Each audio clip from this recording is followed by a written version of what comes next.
समाजवादी पक्ष का जो एक नेता है रामजीलाल सुमन, उसने एक विवादित बयान दिया कि राणा जी यानी राणा संगा ने बाबर को बुलाया था और इसी प्रकार से वो अंदर घुस गया और ये दासत्व की श्रृंखला में भारत बनता गया।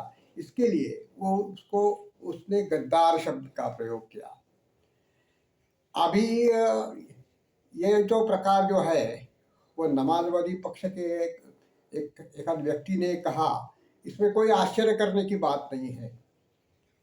जैसे कि आप जानते हैं कि महाराष्ट्र में जैसे राष्ट्रवादी कांग्रेस है, राष्ट्रवादी कांग्रेस के शरद पवार है और उनके भतीजे जो है वो रोहित पवार है, और उन्होंने एक विमर्श तंत्र बनाया है कि जो हिंदू समाज को तोड़ने के लिए, हिंदू समाज को ध्वस्त करने के लिए, हिंदू समाज को क्षति पहुंचाने के लिए कुछ ना कुछ तो करता रहता है। ऐसे ही कुछ पत्रकार, ऐसे ही कुछ बकने वाले लोग उन्होंने सभी जगह छोड़ दिए हैं।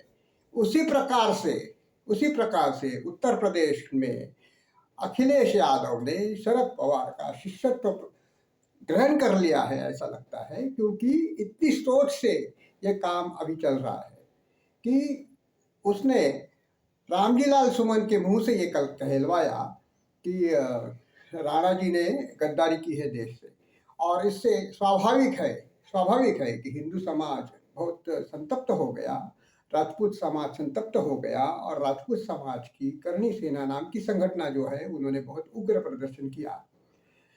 और समाजवादी पार्टी का एक वैशिष्ट्य है, जैसा कि शरद पवार भी राजनीति करते हैं, कि उन्होंने ये बात जो है वो कहलवाई इसी प्रकार से कि जो बात जो है वो हिंदू समाज में जातियों में तोड़ने के लिए हर बात का प्रयोग करने का, हर बात का उपयोग हिंदू समाज को तोड़ना और औरंगजेब को सुरक्षित बचाना, ये उनका उद्देश्य हमेशा रहता है। और इसी उद्देश्य की पूर्ति के लिए ये किया गया। रामजीलाल सुमन ने कहा और उसके विरुद्ध बहुत उग्र प्रदर्शन हो गए, और सबसे पहले उसने कहा कि मैं एक क्षमा याचना करता हूँ, लेकिन फिर मुलायम सिंह यादव के पुत्र ने, जो महापुरुष इतना बड़ा है समाजवादी पक्ष का, उसने शायद उसको कुछ पढ़ाया होगा, तो फिर वो बोला कि नहीं, मैं अपने विधान से बिल्कुल ही पीछे नहीं हटूंगा, मैंने जो कहा है बिल्कुल पूरी तरह से सत्य है, और उसने वो गद्दारी की है। तो इस प्रकार से जातियों का युद्ध जो है वो वहाँ पे उत्पन्न करने की उसकी चाल है, राजनीति है। दलित और या राजपूत यानी सवर्ण और दलित, ये ऐसा संघर्ष पैदा करने के लिए मुलायम सिंह के दामाजी पुत्र ने ये सब किया है, ऐसा लगता है। क्योंकि अभी चुनाव नजदीक आ रहे हैं, योगी जी का जो अद्भुत कार्य है उसका मुकाबला तो ये लोग कर नहीं सकते हैं। जैसे कि महाराष्ट्र में भी वैसे ही था, देवेंद्र फडणवीस के विरुद्ध शरद पवार ने जो आंदोलन खड़ा किया, मराठा आरक्षण आंदोलन खड़ा किया, जातियों में फूट डाली, जातियों में एक दूसरे के खून के प्यासे हो गए, ऐसी परिस्थिति शरद पवार की राजनीति के कारण महाराष्ट्र में उत्पन्न हुई थी। ऐसी ही राजनीति उनका जो नया शिष्य बन गया है अखिलेश यादव, समाजवादी पक्ष का, उत्तर प्रदेश में बनाना चाहता है। और तो हिंदू समाज को बहुत ही सावधान रहना चाहिए और उसकी चाल में नहीं फंसना चाहिए। और ये तो राणा जी तो एक बहाना है। राणा जी की महत्ता, राणा जी की महानता, राणा जी का पराक्रम, राणा जी का ओजस्वी इतिहास भी हिंदू समाज के हृदय में समाया है। जैसे कि छत्रपति शिवाजी महाराज का जो इतिहास है, छत्रपति संभाजी महाराज का जो इतिहास है, वैसे ही राणा जी का इतिहास जो है वो हर हिंदू के हृदय में समाया हुआ है। राणा जी हमारे हृदय में समाये हुए हैं, और उनका इतिहास जो है वो किसी आयरे गहरे को, किसी देशद्रोही को हमें उल्टा सीधा बोलने की और सीख देने की आवश्यकता नहीं है। इसकी वजह से अभी हिंदू समाज को एकजुट रहने की आवश्यकता है, और इनका जो चाल चलन है वो पहचानना चाहिए उनको। और इस प्रकार से जो भी जातियों का जो संघर्ष उत्पन्न करना चाहते हैं, वो जो है उसका विमर्श जो है वो पूरी तरह से खंडित कर देना चाहिए। और हिंदू समाज एक है, और उनका उद्देश्य, अंतिम उद्देश्य क्या है कि औरंगजेब को बचाना।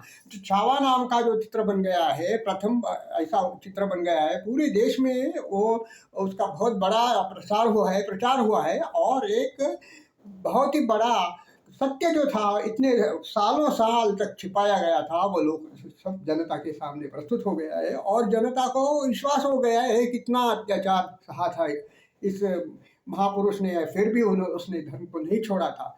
मूर्तिमंत धर्म का प्रतीक बन गए थे। साक्षात उसके सामने, साक्षात उनके सामने मृत्यु भी शर्माया था छत्रपति संभाजी महाराज के बलिदान के सामने।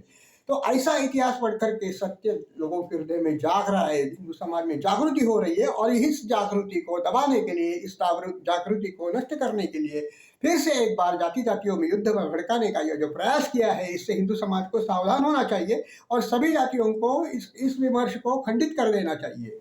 और इसका जो ये है उद्देश्य है, उस पे उनको सफलता हम लोग को मिलनी नहीं देनी है। तो रामजी लाल सुमन जो है वो समाजवादी पक्ष का है, जिससे कोई जाति का संबंध नहीं है। समाजवादी पक्ष की मानसिकता, जो जिहादी मानसिकता है, उसके कारण उसका जो बयान आया है वो आया है। इसलिए उसको जाति के ओर से या जाति की तरफ से कोई उसके ऊपर टिप्पणी किसी को भी नहीं करनी चाहिए। तो इस प्रकार से अगर उनका मुकाबला करेंगे तो ही औरंगजेब की जो राजनीति है, औरंगजेब फैन क्लब जो है, वो उसको औरंगजेब को बचाने का प्रयत्न कर रहा है, उसको हम सब लोगों के सामने प्रस्तुत कर सकते हैं, और ये सत्य जो है, उनका जो आईना है, उनके सामने हम दिखा सकते हैं। इसकी वजह से हिंदू समाज को अब ज़्यादा सावधान होने की आवश्यकता है। जो महाराष्ट्र में खेला गया खेल है वही उत्तर प्रदेश में दोहराया जा रहा है। उत्तर प्रदेश के लोगों को बहुत ही सावधान रहने की जरूरत है, आवश्यकता है।